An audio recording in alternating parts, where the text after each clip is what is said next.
যে কোনো রোগীর যদি ডায়াবেটিস থাকে, সেই রোগী যদি স্মোক করে, ধূমপান করে, তাহলে তার হৃদরোগের ঝুঁকি অনেক গুণ বেড়ে যায়।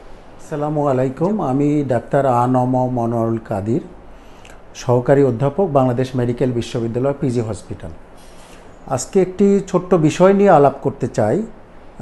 বিশেষ করে আমাদের যে রিস্ক ফ্যাক্টরগুলো হৃদরোগের ঝুঁকি বাড়ায়, সেরকম দুটি রিস্ক ফ্যাক্টর নিয়ে আমি কথা বলবো। তবে প্রথমেই বলে নিই যে আমাদের হার্টের ডিজিজ, হৃদরোগের যে ঝুঁকি যে ফ্যাক্টরগুলো করে, মানে রিস্ক ফ্যাক্টর আমরা বলি, সেগুলো দুই রকম হতে পারে।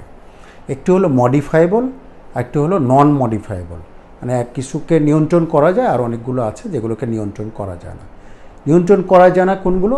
এই যেমন ধরুন এজ, কারো বয়স, কারো জেন্ডার, কারো জেনেটিক ফ্যাক্টর বা ফ্যামিলি হিস্ট্রি যেটাকে আমরা বলি, অথবা ইথনিসিটি আপনি যদি বলেন যে আপনি এই বিশ্বের কোন এরিয়ায় আপনি বাস করেন, যেখানে কালো মানুষ থাকে, সাদা মানুষ থাকে, এই কালো মানুষদের একরকম ঝুঁকি থাকে, সাদা মানুষদের একরকম। এই বিষয়গুলোর ওপর আপনার কোনো হাত নাই, এই জন্য এগুলোকে নন মডিফায়েবল রিস্ক ফ্যাক্টর বলা হয়। কিন্তু মডিফায়েবল রিস্ক ফ্যাক্টর, যেই ঝুঁকিপূর্ণ ফ্যাক্টরগুলোকে নিয়ন্ত্রণ করা সম্ভব, তাহলে আপনি আপনার হার্ট ডিজিজকে নিয়ন্ত্রণ করতে পারবেন। সেগুলোর মধ্যে যেমন ধরুন হাইপারটেনশন মানে উচ্চ রক্তচাপ, ডায়াবেটিস, স্মোকিং, স্থূলতা মানে ওবেসিটি, ওজন যেটা বাড়া, বা ধরুন আপনার সেডেন্টারি লাইফস্টাইল, যে অলস, যে আমাদের যে কায়িক পরিশ্রম না করে অলস জীবনযাপন, এগুলো নিয়ন্ত্রণ করা যায়।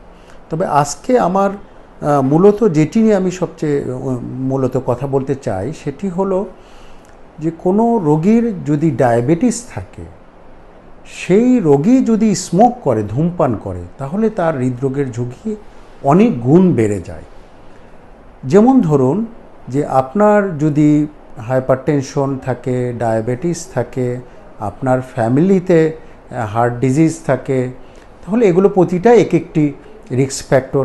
ধরুন আপনি যদি প্রতিটাকেই যদি 5 পয়েন্ট করে ধরেন, তাহলে আপনার প্রেশারের জন্য 5 পয়েন্ট, ডায়াবেটিসের জন্য 5 পয়েন্ট, আপনার চর্বি বেশি ডিসলিপিডেমিয়ার জন্য 5 পয়েন্ট, এইভাবে আপনারা চিন্তা করতে পারেন, তাহলে আপনার 15 পয়েন্ট। কিন্তু যে ব্যক্তির ডায়াবেটিস আছে, সেই ব্যক্তি যদি ধূমপান করে, তাহলে আপনাদের ক্ষেত্রে কিন্তু ধূমপান আর ডায়াবেটিস 5 যোগ করলে 10 হয়, তা হবে না। তাহলে তার ক্ষেত্রে সেটা 25 হয়ে যাবে। মানে আমরা বলি সিনার্জিস্টিক। তার মানে কোনো ডায়াবেটিক পেশেন্ট ধূমপান করলে তার ঝুঁকিটা অনেক গুণ বেড়ে যায় হৃদরোগের। তো তাই আমি বিশেষত বলবো যে আপনারা যারা ধূমপান করেন, আপনারা জানেন যে ধূমপান করলে প্রায়শই শুনে থাকবেন যে আপনার ফুসফুসের ক্যান্সার হয়। কিন্তু ধূমপান করলে পায়ের যে বার্জার্স ডিজিজ আপনারা প্রায় দেখে থাকবেন, পা কালো হয়ে যাওয়া, পায়ের আঙ্গুল কালো হয়ে যাওয়া, যেটার জন্য পা কেটে ফেলতে হয় অনেক সময়। অথবা এই আমাদের রক্তনালীতে যে সরু হয়ে যায় অনেক ক্ষেত্রে, আমরা প্রায়ই অ্যাঞ্জিওগ্রাম করতে যেয়ে দেখি যে যেসব পেশেন্টদের ডায়াবেটিস থাকে, যারা ধূমপান করে, তাদের রক্তনালীগুলো এতটাই সরু থাকে যে অনেক সময় আমরা তাদের রিং পরাতে পারি না, বা ইভেন ওপেন হার্ট সার্জারির জন্য গ্রাফট করা সেটাও দুরূহ হয়ে যায়। এবং বিশেষ করে ধূমপান ইনসুলিন রেজিস্ট্যান্স করে ফেলে, ইনসুলিন ঠিকমতো কাজ করে না, তখন ডায়াবেটিস অনিয়ন্ত্রিত হয়ে পড়ে।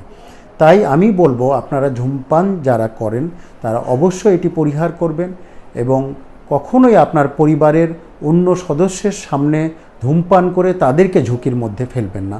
আপনি জানেন যে আপনি একটি বদ্ধ রুমের মধ্যে অন্যদের সামনে ধূমপান করলে তারাও সমভাবে ক্ষতিগ্রস্ত হবে, যেটাকে প্যাসিভ স্মোকিং বলা হয়। তাই কালক্ষেপণ না করে আজই আপনি ধূমপান পরিহার করুন, তাহলে অনেক সুস্থ থাকবেন, ভালো থাকবেন।